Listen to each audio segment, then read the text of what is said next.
All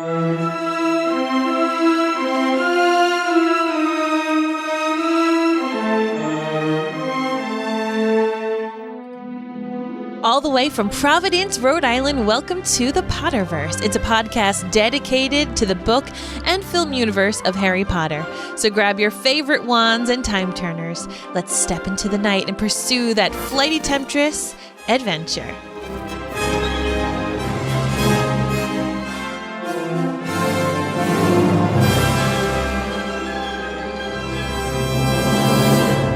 Hello, everybody, and welcome back. My name's Mary Larson. My name's Blake, and why can't I get some magical windows? Right? Right? Like, how awesome would that be? And I love the little tidbit where it was like, yeah, the janitors or whatever, they were pissed off and they wanted a raise, so they made it a hurricane for 2 months. Love it. Love it. Love it. Love it. Oh my gosh. I mean, welcome to the magical world where you think everything is good, except everybody has power. Yes. So, everyone's on equal playing field. Yes, which exactly. Is great. Oh my gosh. Well, it is quite a wonderful little adventure that we get to go on here in this chapter 7. Here we are, Chapter 7, The Ministry of Magic. The door of the telephone box sprang open, and Mr. Weasley stepped out of it, followed by Harry, whose mouth had fallen open.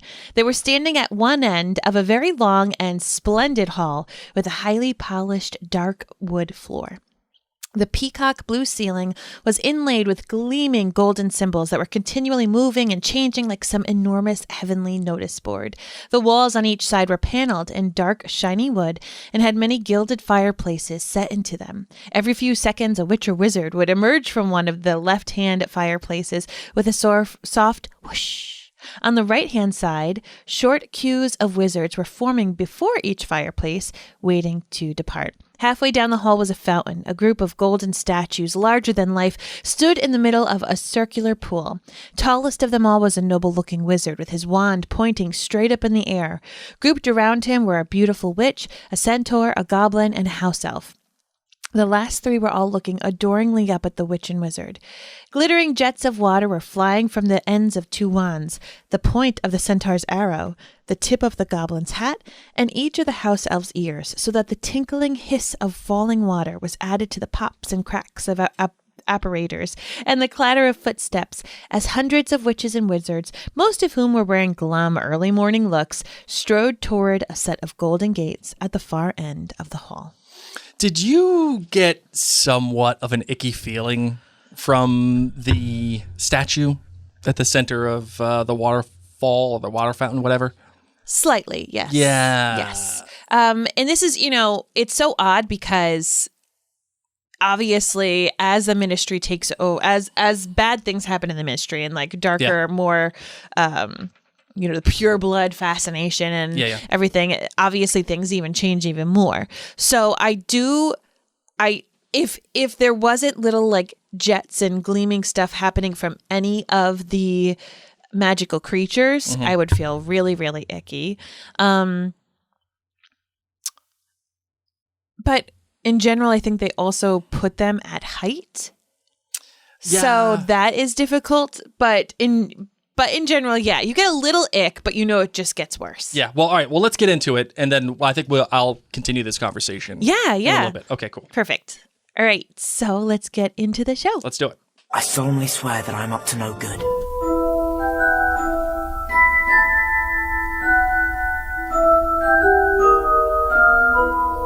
Well, as I said earlier, today we're going to be covering Chapter 7 of The Order of the Phoenix, The Ministry of Magic. In this chapter, Arthur Weasley takes Harry to his workplace, the Ministry of Magic, because he has his hearing about his underage wizardry. And Harry, of course, gets to see the Ministry building for the first time, gets to see what everything looks like. And for those of us who obviously have watched the movies, we get to read about the things that we got to beautifully see on screen as well. So it's really just the building is what we, how to get to the building and what the building's like is pretty much the gist of this chapter. But friends, before we get into any analysis, we do want to remind you that this podcast and all of our podcasts are sponsored by jointhenerdclan.com. If we bring you Lumos and a little time of Knox, head on over there for as little as $2 a month.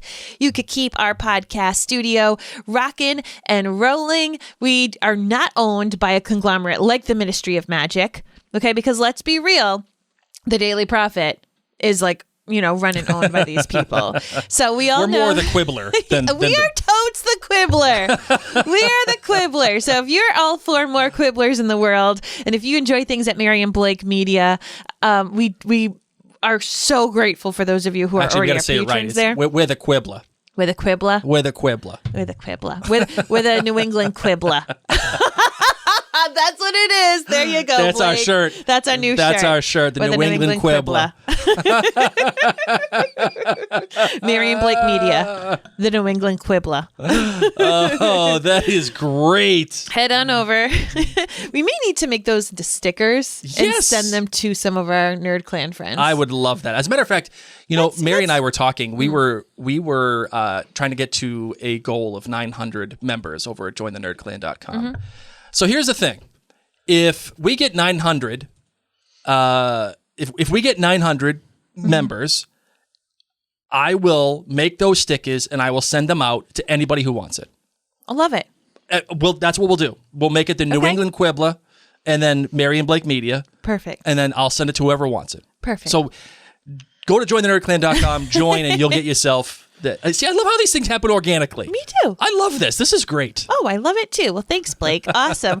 All right. So as I said, that's what this chapter is here about. It is time to get into our analysis. All right. So this chapter is an interesting chapter because this chapter is the one that convinces me that the author knew a lot as we get into the series. Like, this is the one where I say, okay, I get it now. I think, like how we said in a couple of episodes ago, I feel like she had probably, like, she did the first one clearly, but then I think once she got to the second one, there was a clear idea for the next 2 or 3. Like, okay, this is what we're doing. This is what we're doing. We're building up to Voldemort. Yes. And then now this book is the one that serves as kind of a rebirth, if you will, of Harry Potter. And this is the one where you find the foundation for the rest of the series. Where, we're talking about, obviously, Sirius and his story and how they're all related. We're talking about Dementors and how Harry gets attacked by them again. We're talking about Rufus Scrimgeour. We're talking about the Department of Mysteries. Like, this is the one where, you get introduced. The book, rather, is where you get introduced to all the major ideas and people and plot that are going to either severely impact this book or at least the rest of the series. Yes. Right? And I'm convinced, especially after the whole locket being found thing, this is when I think the author has a very clear idea for the next 3 books or 2 books, whatever. I concur, Blake. So that's just my opinion. And the other one that kind of alludes to this idea is the statue that we talked about, because later on when bad things start happening and the Death Eaters start taking over the Ministry, they adjust that statue and they have it so that the wizards are on the top and the Muggles are on the bottom and this statue is put here for a very specific purpose. Yeah. And we're introduced to it so that we can have that payoff later on, right? So you said you got an icky feeling from it. I got an icky feeling from it too, but would you care to amplify on your icky feeling at all, or? In general, who run the world, girls. So I kind of hate that, the wizard is the one that's at the tippity top, but whatever. Sure, maybe he's just naturally taller. Okay, sure. Fine. But obviously the 2 humans, the witch and wizard, are standing there, and the centaur, the goblin, and the elf are adoringly looking up at them. Yeah. And I kind of just wish that, things had been that like maybe they were all smiling at each other. You know, everyone was looking at someone different smiling or holding a hand or something. But on the flip side, I mean, if you think of like the stubbornness and the pride of the centaurs, the centaur isn't going to be like, here, hold my hoof, you know? My hoof. And then the goblins too, like they're kind of stuck in their ways. So part of me is happy that they do have these magical creatures. Yes. All of whom are able to do magic in their own right. In their own abilities. Yeah, well, if anything, goblin and elf magic is far more powerful than wizard magic, right?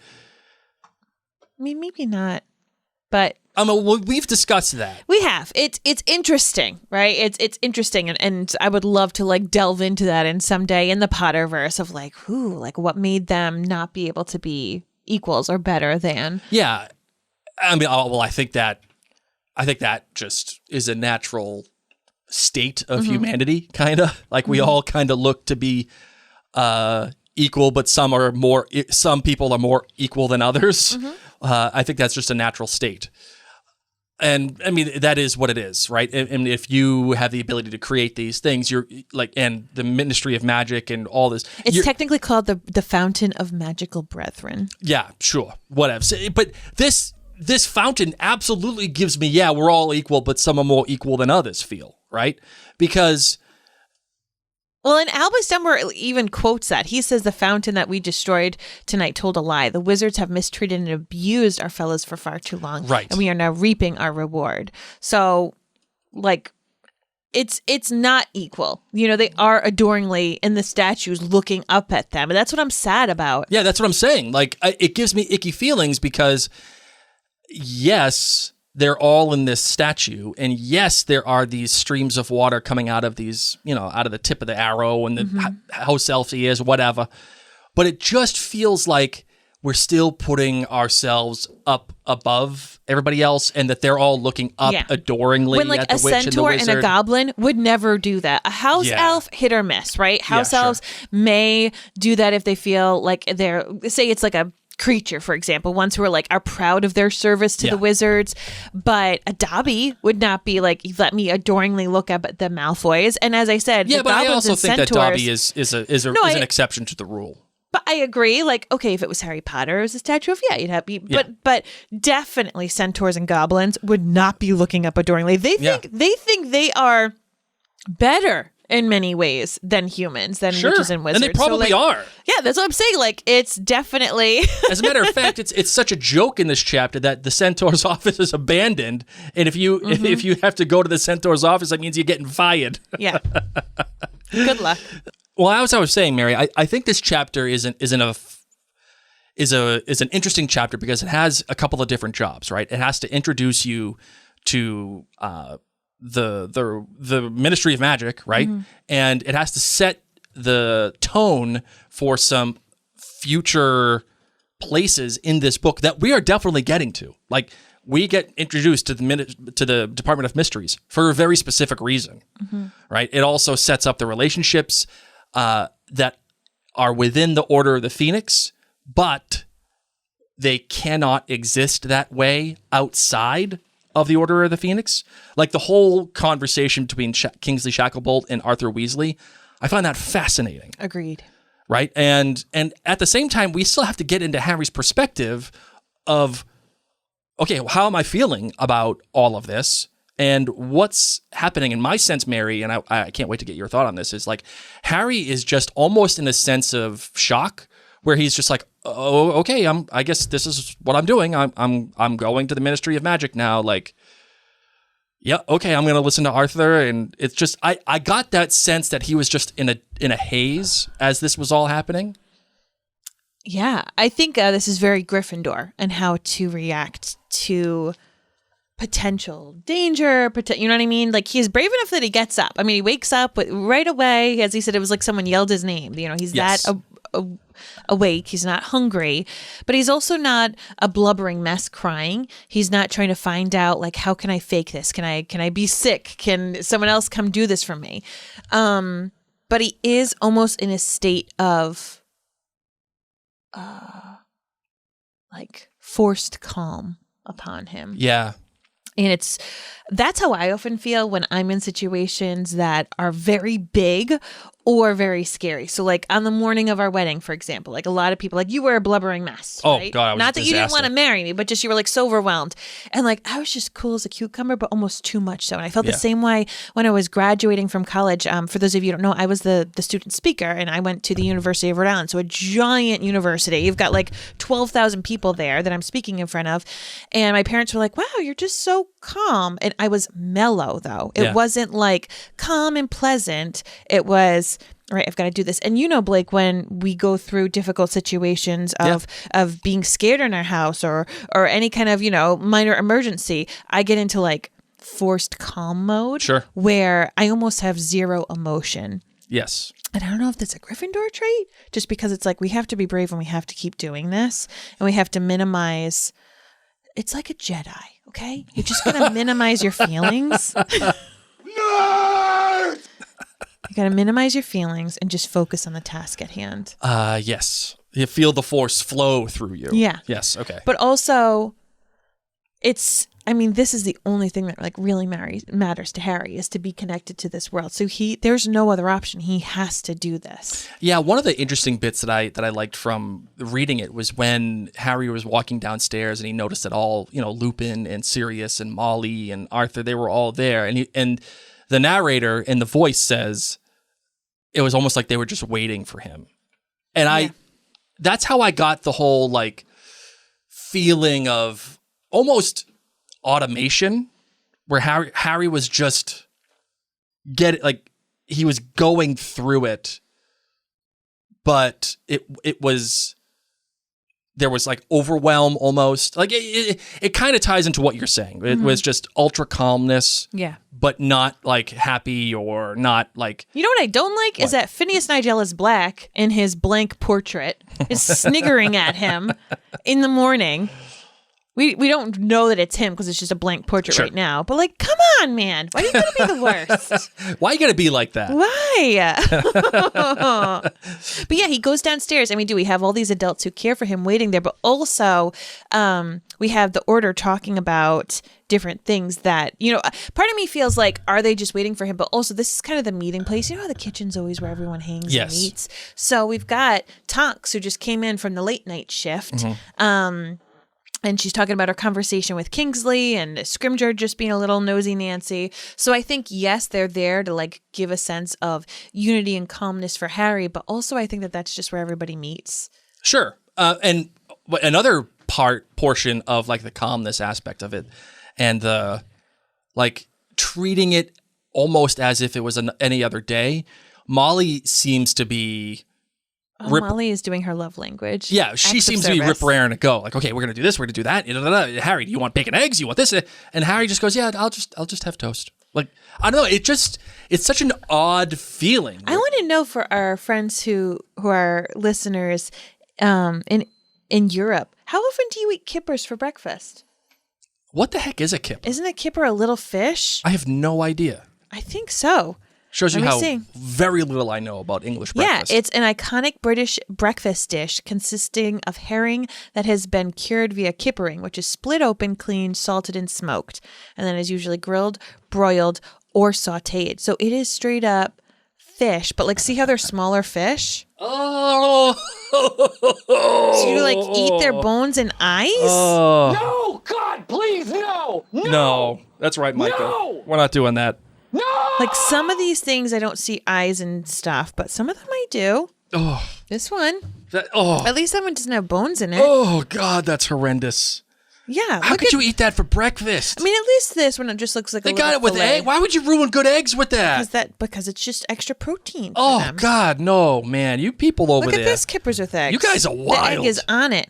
Oh, I mean, let's be real, Blake. When you live on an island, yeah. you gotta eat but fish a lot. Whatevs.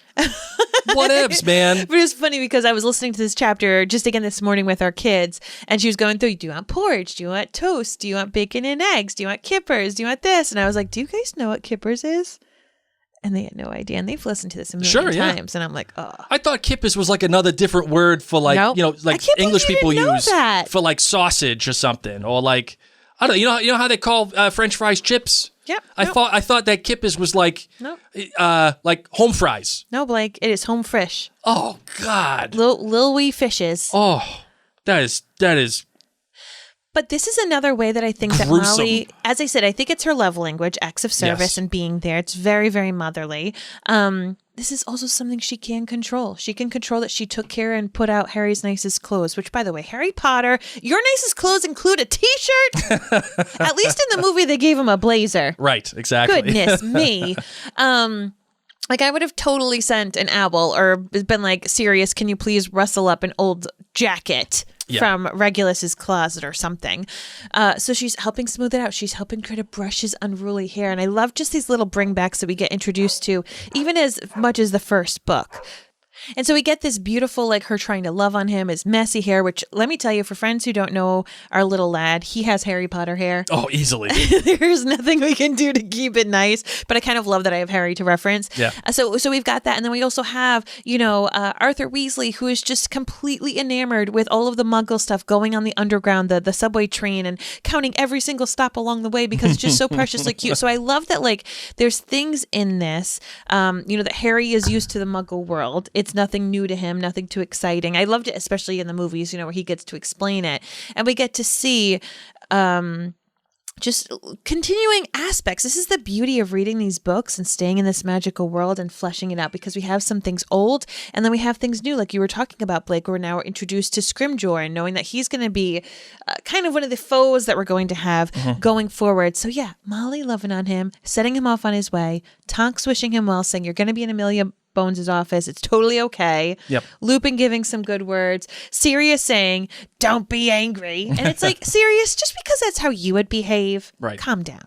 Let's have some positive thinking a little bit. And what I like too in this chapter is when they're going to the Ministry of Magic and they have to go to the visitor's office.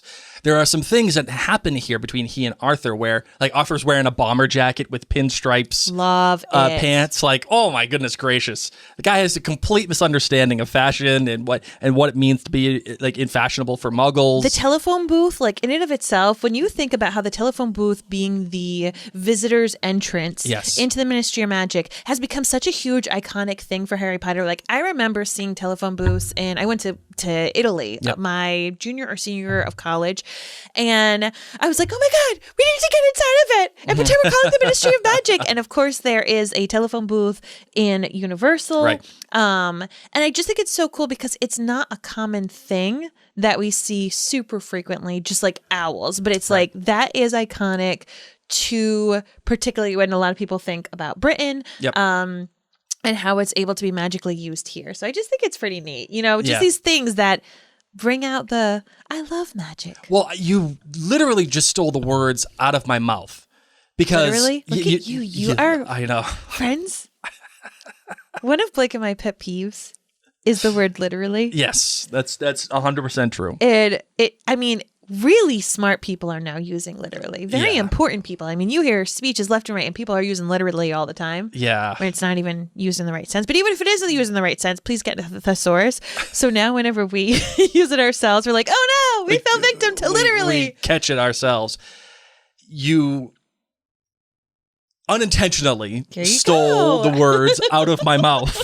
A much better word choice. And challenge yourself, listeners. Challenge yourself to find a better word choice instead of literally. Yes. Like, even if you say it, stop yourself and be like, what word could I use that's better? That's actually great that you bring that up too, because one of my tests from my 6th grade English teacher was, she did not like when people used the word got. Ooh. Like, oh, I got this. Or I got the... I got the poster. Yes. She said, don't use got, because that doesn't mean anything. Think of a different word than got. I was given. Right. Yes. Like, that's one of those lessons that for some reason has always stuck with me.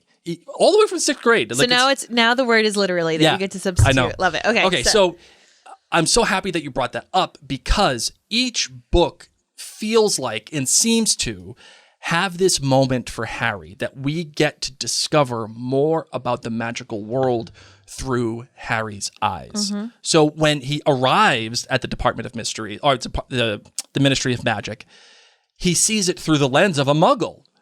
And then when they make the phone call and they have that super calming voice and the badge is printed and produced outside of the phone and they have to put it on and they have to register the wand, it's another moment of, I love magic. Mm-hmm.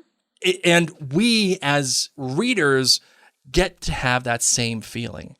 And it's an important feeling, I think, for all of us to have as we're reading these books, because it's still magical.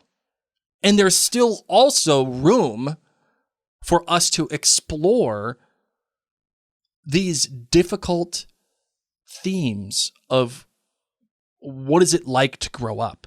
And how do we deal with fame while we're growing up? But also, how do we deal with these extraordinary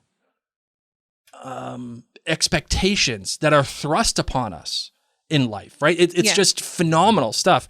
And I like that we still have the ability to say, I love magic still. Me too. Right? Especially when you get into this chapter, you see the flying notes and all the silly and weird offices that are involved in the department, in the Ministry of Magic, like the ridiculous excuses, whatever it's called. I got them all written down here. What are they? The Department of Regulation and Control of Magical Creatures, and then we have the Goblin Liaison Office, and then there's what are the other ones here that are just so silly? The Quidditch one? The Ludicrous Patents Office, Yes. and the Office of Misinformation. That they do that, and the Muggle-worthy Excuse Office, like all these little offices that are within the Department of. I keep saying the Department of Mysteries within the Ministry of Magic. Mm-hmm. You get a chance to see and explore the world of magic and wizards, but through the lens of someone who's learning all about it, but still have that icky feeling that you get from this. Man, I cannot think today. My brain is in It's because I told you can't say the word literally. Yeah, now I'm all thrown off. From the stupid statue. There you go. That's the word I wanted. Jeez. Oh my gosh, I love you. Oh my goodness. I truly loved rereading this chapter. As I said earlier, the fact that the movies did it such justice. You can't help but read this and see it like they showed in the movies. They did a wonderful job. And also I'm getting really excited because, friends, if you don't know, Universal is creating a new theme park world. And in it, of course, they're putting another chapter essentially of Harry Potter. So they've had Diagon Alley, and then they've had Hogsmeade at 2 different parks. And now this next one is going to be Ministry of Magic focused. So cool. So I'm reading this being like, oh my gosh, oh my gosh. Just really, really excited for this because it does play a large part in the series. We go back to the Ministry of Magic several times in these books. So it's just, I don't know, it's pretty awesome. Another exciting opportunity that this chapter presents is Harry's experience with the with the Ministry of freaking Magic, with the Ministry of Magic and the justice system within the wizarding world has not been a good experience. No. And this chapter continues that motif. But it very specifically impacts Harry. And my question to you, Mary, is why does the Ministry of Magic, why do they do Harry dirty in this chapter by changing the time? And because they're trying to do him dirty and they're trying to make him fail and not get to his hearing, obviously, because they want him to disappear. They want the rumors of Voldemort to disappear. They want Harry Potter with his big mouth to disappear. This is just not the publicity that they are going for. Note to self, I just need to put this in there. Sure. When Arthur Weasley is in the telephone booth and he's putting in the numbers spell out magic. What do you mean? Oh, the numbers spell out magic. Yeah. Oh, okay. Just I gotcha. Fun little fact for you. Oh, look at you. Yeah, look at you. All right, Mom, you got anything else that you'd like to talk about in this chapter? let's see. Of course, Harry, it's interesting. They say something. I think it's Arthur who says to him, "Don't worry, I see that this is going to be really easy. Anytime there's like a life-threatening thing, we're allowed to use magic. Technically, Dementor sucking your soul isn't necessarily life-threatening. It's just sucking your soul out threatening. So there could be that wiggle room. It just stinks. And I loved him introducing him to everybody and Harry getting to see this place. We, of course, get the whole thing where you have to register your wand so that the way the wand is on file in case anything goes wrong, and like this would have been super helpful last book, and all these kind of things. Also, all the proceeds from that fountain that we talked about, the Fountain of Magical Brethren, the proceeds do go to St. Mungo's Hospital for the magical maladies and injuries. And I love that we just keep referencing St. Mungo's, and part of me wishes that somewhere in the series we went there a little bit more. It's just referenced so frequently, but maybe just like reality, you don't really want to spend too much time in a hospital. I would agree with that. And of course, Harry says, if I'm not expelled, I'll put 10 galleons in it. So I just think it's really funny. But I think it's really, really cute. So there you go. All right. Well, ladies and gentlemen, Mary and I have a hot out tonight. So unless you want to do a different perspective, my love, do you want to do one, or do you not want to do one right now? We'll be okay with doing one next time. There's actually not tons of people, so that's okay. Well, we had Kingsley Shacklebolt and whatever, but I will say this. I thought that the book did a good job introducing the Ministry of Magic and the Department of Mysteries and the world within the Ministry of Magic. Yes. But I think I liked the way that the movie did it better. Agreed, but that's because it can be so visual. But we get to the little rooms that you got to talk about, the Broom Regulatory Control, the Port Key Office, the Operation Test Center, like all these different things we wouldn't necessarily have been able to get, or they would have been super quick. Sure. So this is still just like fleshing out this magical universe, which I am here for. I am so here for. So the Goblin Liaison Office, I mean, everything. Pest Advisory Bureau. Oh my goodness gracious. Oh, the regurgitating toilets. Oh, the regurgitating toilets. That was so great when they're talking about Obliviator headquarters. you know how when you flush a toilet it goes down? Well, it kind of went the opposite. And they have these pranksters who just are just hating on the Muggles at Wimbledon, and oh man, great little bits from the author that make this feel much more real than just it's good stuff. This was a good chapter, an interesting chapter. And of course, we end it with Harry and Arthur finding out that they've changed the time and the venue of the hearing. It starts an hour earlier now, and it's in a completely different place. So just out of control. And also notice too that they say they haven't used these courtrooms in ages. Like it's just one of those ones that it's just really old, and they haven't used them because they just haven't needed to. And it makes me think, thematically, it feels like they're using these courtrooms because we're devolving in time. Like we're going back to the way that things used to be. During the Wizarding War, let's just say, or during the times when things were just a little less refined. Yeah. I like that how that sneaks in there a little bit and gives you a different feeling than you would normally have. Like that little detail is there for a reason. And what I would challenge you nerds to do is, why is that detail in there for you? Like what does that mean to you? And like, why make that call out other than just 'cause, right? I like that idea. Yeah. So, all right, Marvin, you ready to close this bad boy out? I mean, I am, because if we can get away before 7, Molly's making meatballs. Let's do it.